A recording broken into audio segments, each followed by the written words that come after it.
कायनात के खालिक और मालिक ने अपने तमाम बंदों के साथ मोहब्बत का इजहार इस तरह से किया कि उसने अपना इकलौता बेटा बख्श दिया, खुदावंद यीशु मसीह। जो कोई उस पर ईमान लाए हलाक ना हो बल्कि हमेशा की ज़िंदगी पाए।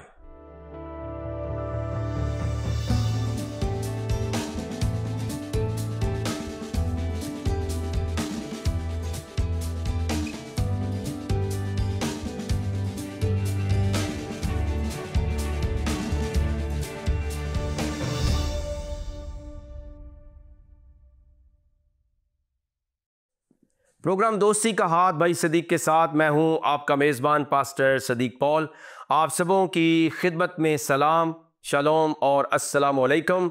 नाज़रीन, अपने आज के प्रोग्राम का आगाज़ हस्ब साबिक इस दुआए खैर के साथ करते हैं कि आप जहां कहीं पर भी हैं सलामती के साथ हों और खुदा ताला की ज़ात क़ुद्दूस आपको और आपके अहले खाना और अजीज़ों को बड़ी बरकत दे।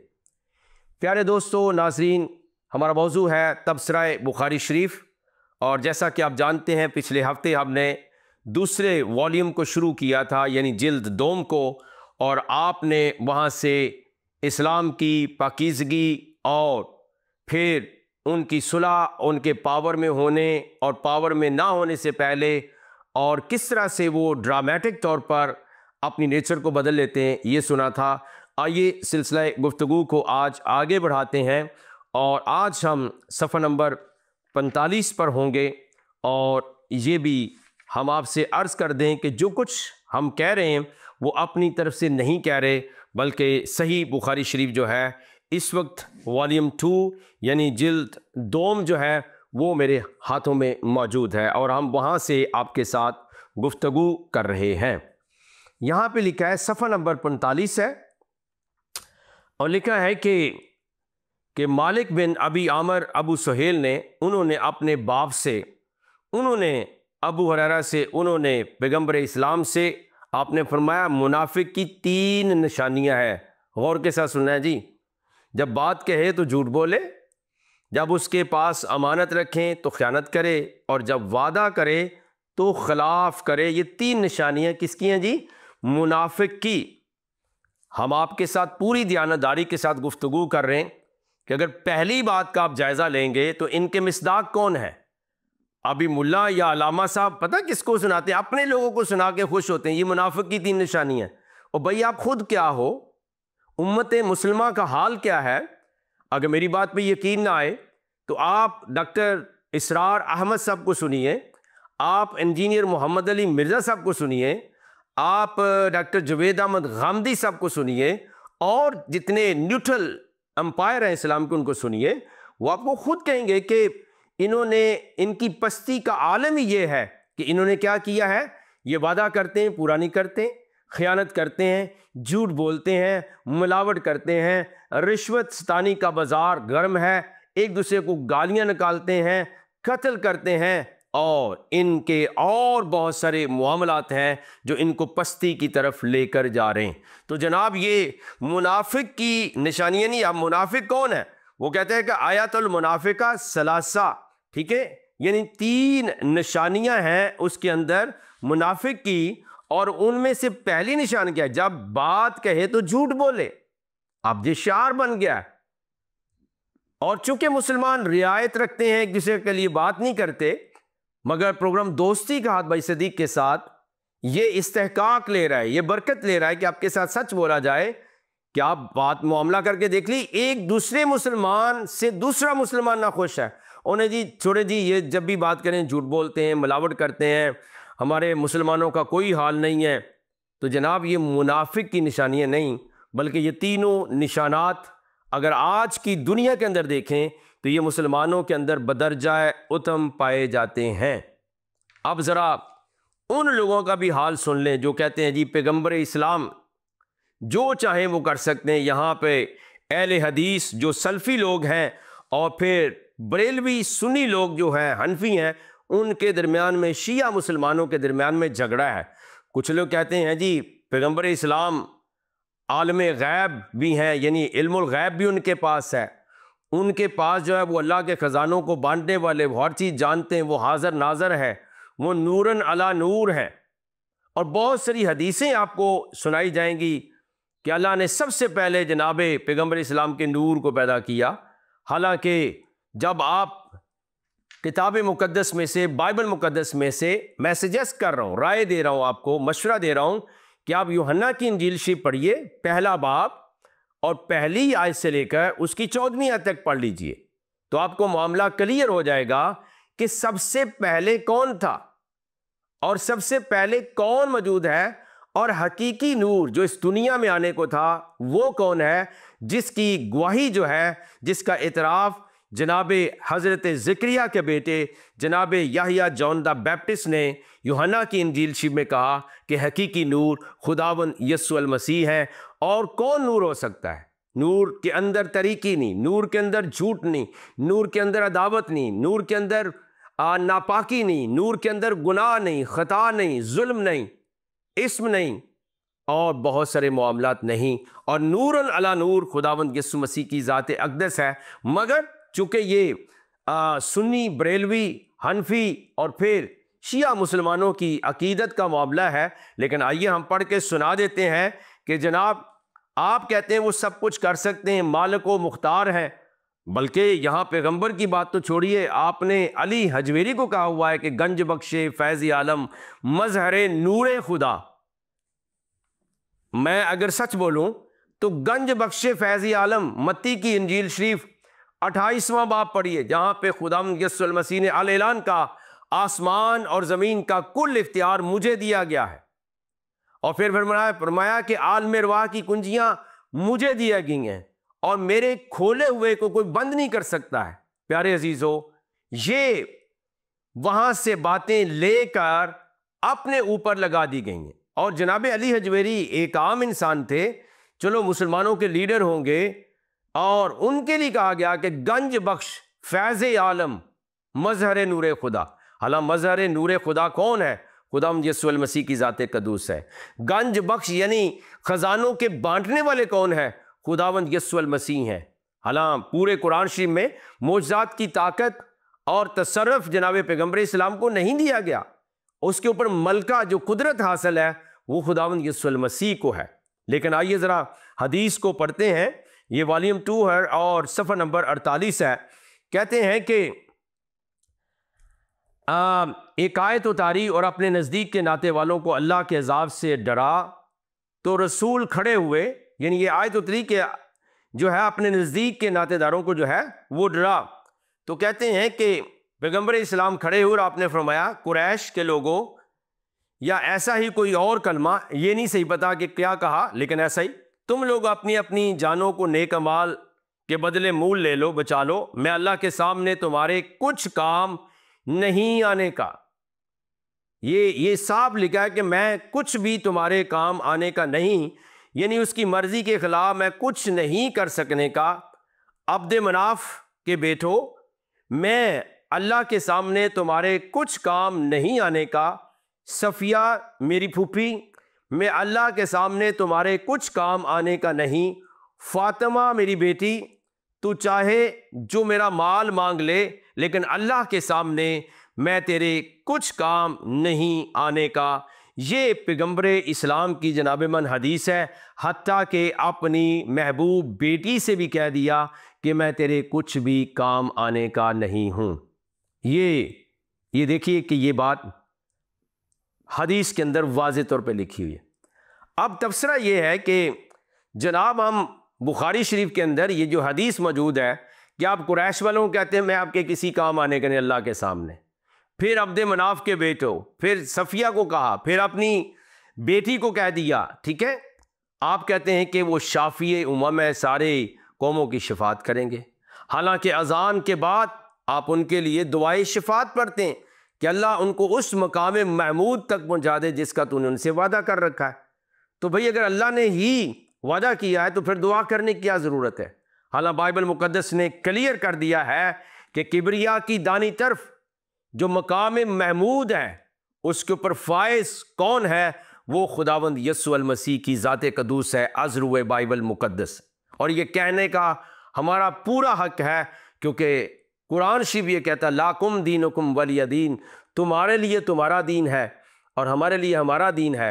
और कुरान शरीफ में क्लियर कट लिखा है कि अहले इंजील को चाहिए कि जो कुछ अल्लाह ने, रब ने, खुदा ने उसके अंदर अहकामात लिखवाए हैं उसके मुताबिक हुक्म दिया करें, उसके मुताबिक ज़िंदगी बसर करें। और फिर कुरान शरीफ ये भी कहता है, ए अहले किताब, अगर तुम तुरात और इंजील और किताब मुकद्दस पर कायम नहीं रहते हो तो तुम कुछ भी राह पर नहीं हो। तो जनाब आप कहते हैं कि वो सब कुछ कर सकते हैं। अब दो मामलात होंगे, या तो फिर याद रखिए कि आप सही कह रहे हैं और हदीस का फिर क्या बनेगा, या याद रखिए कि जो बात कुरान भी कह रहा है और पैगंबर इस्लाम ने कुरान शरीफ के अंदर एक आयत मौजूद है, और वो क्या आयत है कि कह दो कि मैं कोई नौखा पैगंबर नहीं हूं, कोई नया नराला पैगंबर नहीं हूं, मुझे नहीं पता कि अल्लाह मेरे साथ क्या करेगा और तुम्हारे साथ क्या करेगा। प्यारे अजीज़ों, ये कुरान शरीफ की आयत मौजूद है। बाहरकैफ हमारा मौजू है तबसरा बुखारी शरीफ, और आप देखिए आपने क्लियर कट ऐलान कर दिया। अब या तो मुसलमान, शिया मुसलमान, बरेलवी मुसलमान वो सही कहते हैं, या फिर हदीस सही कहती है, या कुरान सही कहता है। फैसला हम आप पर छोड़ते हैं कि आप किस तरह से इसको लेते हैं। अच्छा, फिर हम सफ़र नंबर 62 पर चलते हैं। वॉल्यूम 2 है और तफसीर बुखारी शरीफ हमारा मौजू है।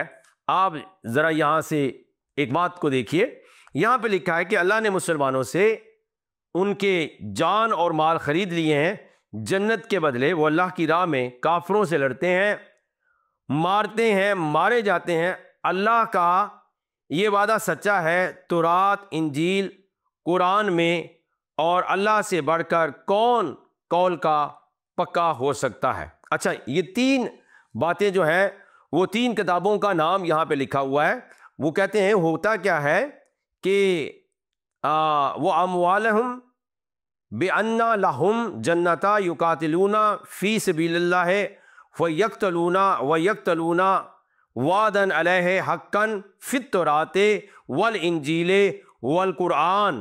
तो ये पूरी जो बात है ये जनाब हमारा आपको इस्लाही पहलू के हिसाब से दावत फ़िक्र है कि ये तौरात और इंजील शरीफ मेरे हाथों में मौजूद है। ये आयत ज़रा दिखाइए कहाँ पे लिखी हुई।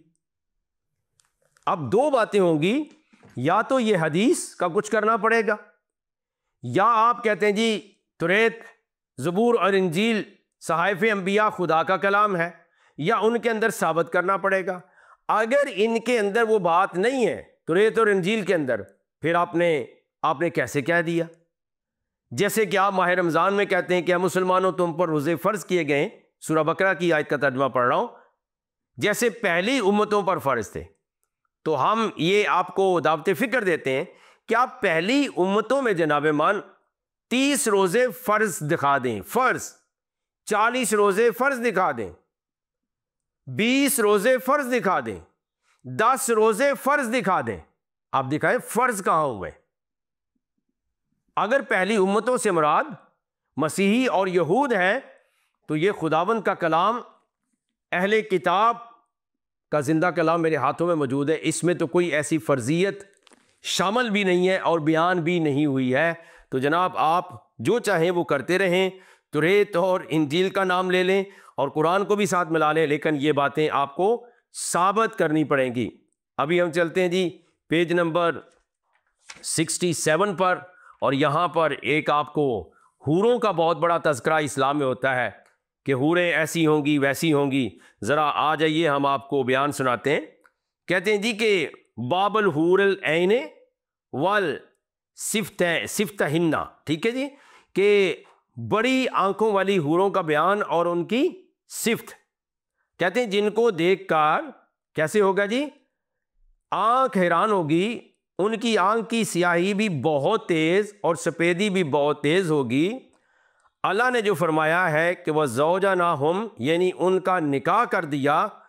और फिर अगली हदीस में कहते हैं कि पैगंबर ने फरमाया जो बंदा मर जाए और अल्लाह के पास उसकी कुछ भी नेकी जमा हो, फिर वो दुनिया में आना पसंद नहीं करता, वो उसको सारी दुनिया जो उसमें से सब कुछ मिल जाए, मगर शहीद फिर दुनिया में आना चाहता है क्योंकि वो शहादत का सवाब देखकर चाहता है फिर दुनिया में आए, और दोबारा क्योंकि वो शहादत का सवाब देखकर चाहता है फिर दुनिया में और दोबारा अल्लाह की राह में मारा जाए।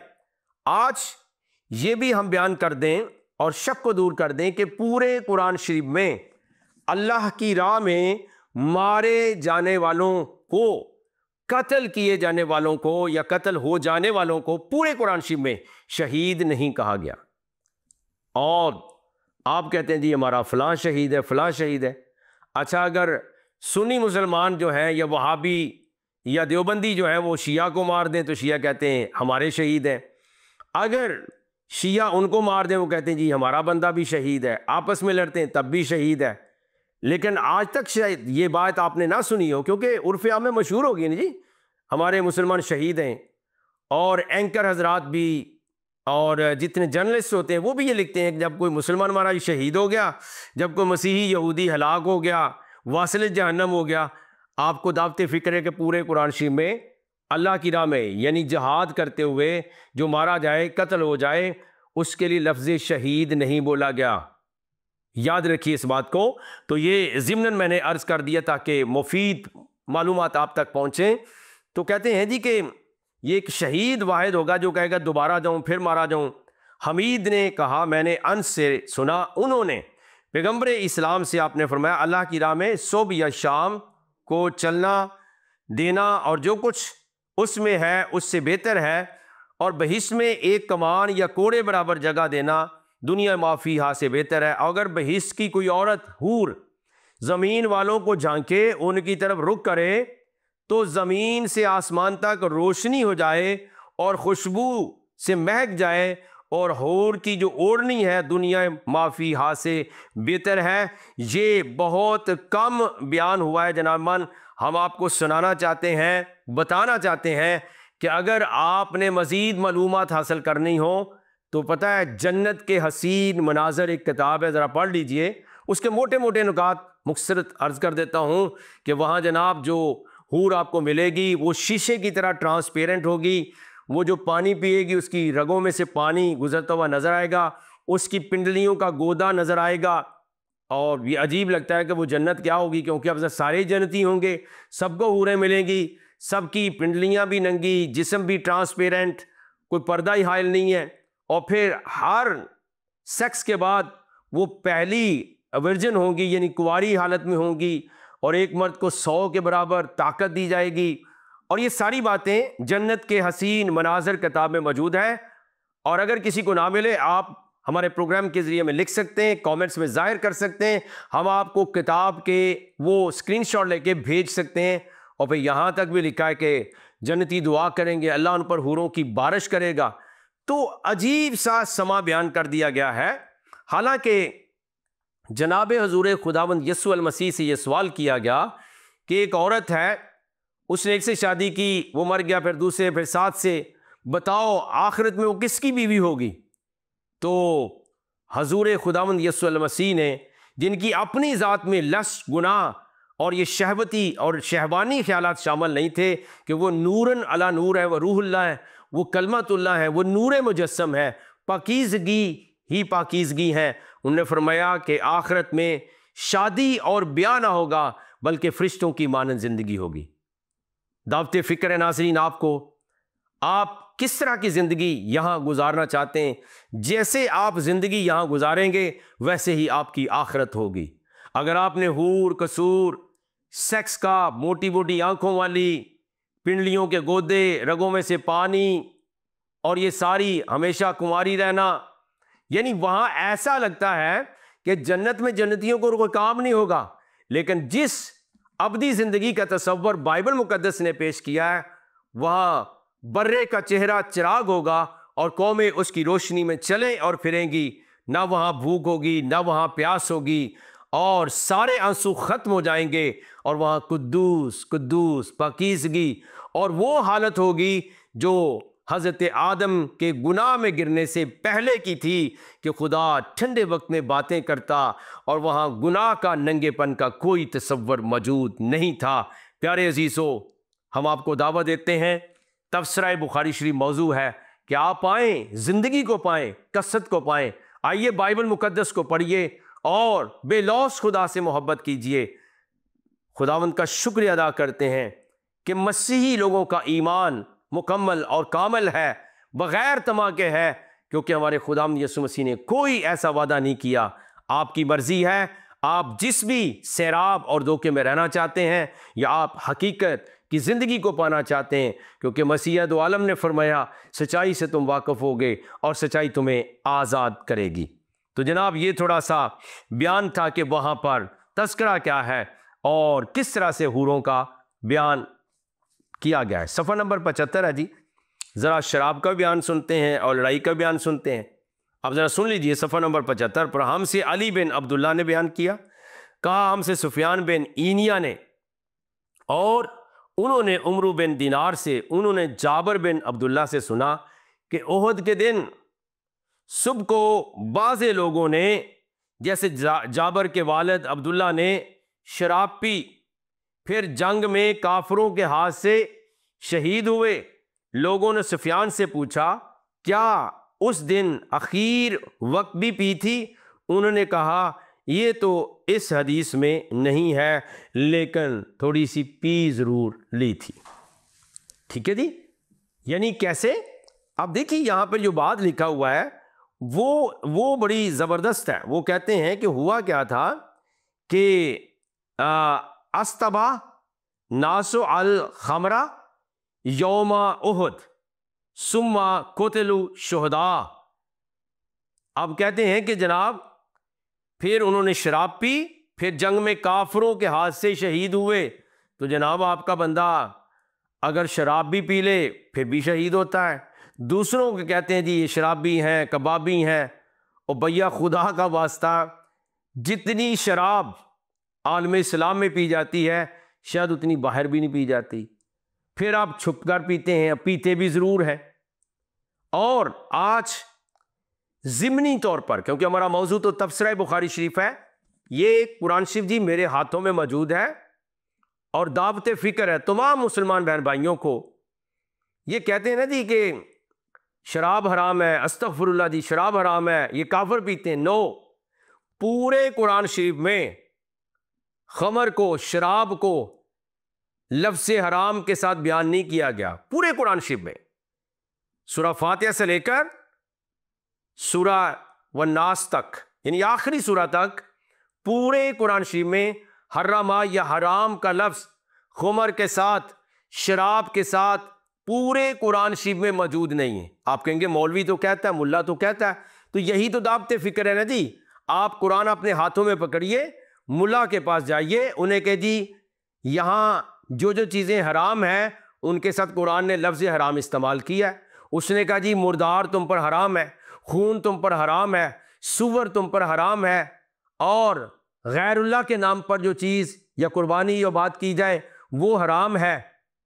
और भी कई चीज़ें जिन पर हराम है, लेकिन शराब के साथ दावत फ़िक्र देते हुए इस्लाही तौर पर मैं इनकरेज करूंगा कि आप पूछिए। ये सवाल क़यामत तक है कि पूरे कुरान शरीफ में शराब को हराम नहीं कहा गया, नहीं कहा गया, नहीं कहा गया, और शराब के साथ हर्रमा या हराम का लफ्ज़ इस्तेमाल नहीं हुआ है। मारकैफ ये ज़िमनी तौर पे था, लेकिन आपने सुना जी ये बुखारी शरीफ के ऊपर हम तबसरा कर रहे हैं, जिल्द 2 है, सफ़ा नंबर 75 है, और इसके ऊपर लिखा है कि जनाब शराब पीकर जंगे ओद में हिस्सा लिया और फिर वो शहीद भी हो गए। बाहर कैफ आपकी अपनी मर्जी है जी, जैसे भी चाहें उसको कर लें, लेकिन दावत फ़िक्र छोड़ रहे हैं कि ये भी मामला इस बुखारी शरीफ में मौजूद है। ठीक है जी। फिर याद रखिए कि हम सफ़ा नंबर 80 पर चलते हैं, 80 पर और 81 पेज पर। यहाँ भी कुछ सुनिए और आप देखिए कि क्या लिखा है। सफ़ा नंबर 80 पर लिखा है, हमसे अब्दुल्ला बिन यूसुफ ने बयान किया, कहा हमको इमाम मालिक ने ख़बर दी, उन्होंने कहा समी से, उन्होंने अबू सालेह से, उन्होंने हज़रत अबू हुरैरा, और पैगम्बर इस्लाम ने फरमाया शहीद 5 शख्स हैं। शहीद कौन है जी? 5 शख्स हैं जो ताउन से मरे, जो पेट के आर्जे से डूबकर, जो मकान से गिरकर, जो अल्लाह की राह में मारा जाए, जो अल्लाह की राह में मारा जाए। फिर कहते हैं कि हमको अब्दुल्ला बिन मुबारक ने ख़बर दी, कहा हमको आसिम बिन सुलेमान ने, उन्होंने हफ्सा बिनत सिरीन से, उन्होंने अनस बिन मालिक से, उन्होंने पैगंबर से। आपने फरमाया तौन शहादत है हर मुसलमान के लिए। तो जनाब ये कोई यहाँ पर जो है सूरतें बयान कर दी गई हैं कि अल्लाह की राह में कत्ल के अलावा शहादत की और भी सूरतें मौजूद हैं, और वो कौन कौन सी हैं वो हमने आपको बयान कर दी हैं। हत्ता कि यहाँ पर यह भी लिखा है कि जो तौन से मर जाए वो भी, जो पेट के आर्जे से डूब कर मर जाए वो भी, जो डूब कर मर जाए, जो मकान से गिर के मर जाए। ठीक है जी। तो ये जनाब में बयान किया गया है कि इस तरह की शहादतें भी हैं। लेकिन फिर ज़िमनी तौर पर अर्ज़ करेंगे कि पूरे कुरान शरीफ में अल्लाह की राह में कत्ल होने वालों को, मर जाने वालों को शहीद नहीं कहा गया, ना ही लिखा गया है। सफ़ा नंबर 82 और 83 पर आ हज़रत की जो तरगीब है वो सुन लीजिए। लिखा है, हमसे अब्दुल्ला बिन मोहम्मद मसनदी ने बयान किया, हमसे मुआविया ने, खैर लंबी हदीस सुने के पैगम्बर इस्लाम खंदक की तरफ तशरीफ़ ले गए और जो मदीना के गिर्द खोदी जा रही थी, देखा तो मुहाजिरीन अंसारी सर्दी के दिनों में सुबह सुबह उसको खोद रहे थे। उनके पास गुलाम भी ना थे जो ये काम कर लेते। जब आपने उनकी मेहनत और भूख की हालत देखी तो ये शेर इरशाद फरमाया, दर हकीकत जो मज़ा है आखिरत का मज़ा है, बख्श दे इंसार और परदेसियों को ए खुदा। उन्होंने ये शेर पढ़ा और लिखा है कि अपने पैगंबर मोहम्मद से ये बैत हमने की है, जब तलक है ज़िंदगी लड़ते रहेंगे हम सदा। तो जनाब मन तरगीब ये है कि मोहम्मद की बैत हमने इसलिए की है कि हम लड़ते रहेंगे सदा, हम कताल करेंगे। ये तरगीब है कत्ल करने की, और बैत का मकसद है दूसरों को मारना। आइए हम दुआ मांगें। रब्बे कायनात, आसमान और ज़मीन के खालिक और मालिक, आसमानी रूहानी बाप यीशु मसीह के नाम से आपका शुक्रिया अदा करते हैं। नाजरीन के लिए, दोस्तों, अजीज़ों और अपने प्यार करने वाले प्रोग्राम देखने वालों के सब के लिए बरकत, खुशहाली, बहाली, शिफा की दुआ करते हैं यीशु मसीह नासरी के नाम के वसीला से, आमीन। नाजरीन, आप देख रहे थे प्रोग्राम दोस्ती का हाथ भाई सदीक के साथ। आइंदा आने वाले हफ्तों में भी आप हमारे साथ होंगे। तब तक के लिए इजाज़त, फिर मिलेंगे। बहुत बहुत शुक्रिया। Thank you so much.